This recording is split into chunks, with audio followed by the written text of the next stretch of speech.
मैं आज वापस उसी दर्द से गुजरना चाहती हूँ। दोस्तों, ये कहानी है नित्या की, जो कि अपनी माँ आशिमा के साथ रहती है। और ये है नित्या का बॉयफ्रेंड रियान, जो कि शहर के जाने माने बिल्डर समत आहूजा का लड़का है। समत आहूजा की पत्नी की मौत हो चुकी है और अब समत और रियान दोनों एक साथ ही रहते हैं। नित्या और रियान दोनों एक ही क्लास में पढ़ते हैं और काफ़ी दिनों से एक दूसरे को जानते हैं और एक दूसरे से काफ़ी प्यार भी करते हैं। एक दिन कॉलेज से घर आते समय रियान नित्या को शाम में घर पर आने को कहता है कि पापा तो नीचे बैठे ड्रिंक करते रहते हैं और हम दोनों ऊपर कमरे में मज़े कर सकते हैं।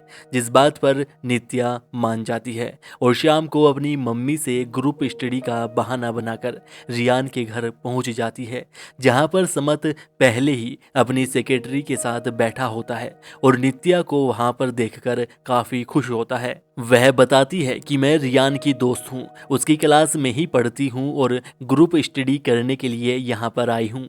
अरे रियान की दोस्त तो हमारी भी दोस्त हुई। यह बोलकर समत उसके साथ हंसी मजाक करने लगता है।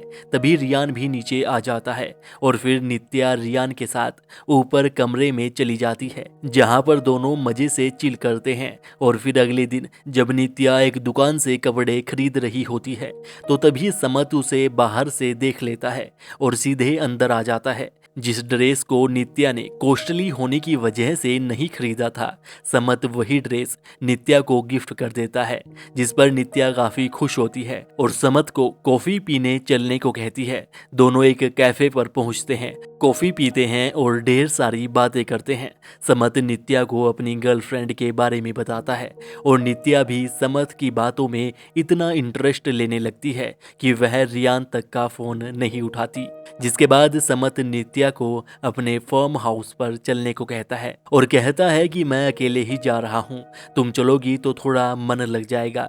जिसके बाद दोनों फार्म हाउस पर पहुँच जाते हैं, जहाँ पर दोनों ड्रिंक करते हैं, सिगार पीते हैं और अब नित्या भी समत की ओर अट्रैक्ट होने लगती है। समत भी उसे अपनी मीठी मीठी बातों में उलझा लेता है और इधर रियान लगातार नित्या को फोन पर फोन करता रहता है, लेकिन नित्या उसका फोन नहीं उठाती।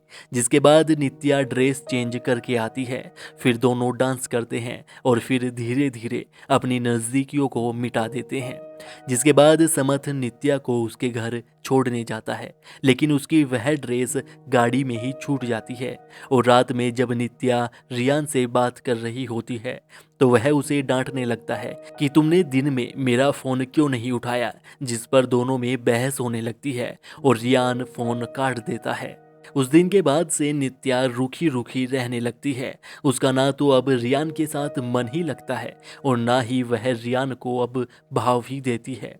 उसके मन में हर वक्त समत चलता रहता है, वह उसकी ओर और ज़्यादा अट्रैक्ट होने लगती है। फिर एक दिन वह समत को फ़ोन करती है और कहती है कि उस दिन मेरा वह ड्रेस तुम्हारे पास ही रह गया था, तो क्या मैं तुमसे मिलने और अपना वह ड्रेस लेने आ सकती हूँ। तो समत उसे अपना एड्रेस भेज देता है और नित्या ऑटो लेकर समत के ऑफिस में पहुंच जाती है और समत को देखकर बोलती है कि ड्रेस तो एक बहाना था, दरअसल मैं तुम्हारे ही ख्यालों में खोई रहती हूँ।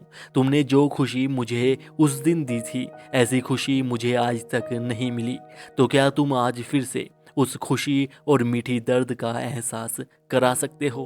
जिस पर समत भी काफ़ी खुश होता है और फिर वह दिन दोनों अकेले ऑफिस में एक साथ बिताते हैं। और उस दिन के बाद से नित्या और समत का मिलना जारी रहता है। वे कभी गाड़ी में तो कभी फार्म हाउस पर मिलते हैं, लेकिन एक दिन नित्या की माँ आशिमा नित्या को समत के साथ देख लेती है और इधर जब अगले दिन नित्या समत के साथ समय बिताकर चली जाती है और फिर जब रियान आता है, वह नित्या को फ़ोन करता है तो उसका फ़ोन वहीं उसी के घर में बजता है।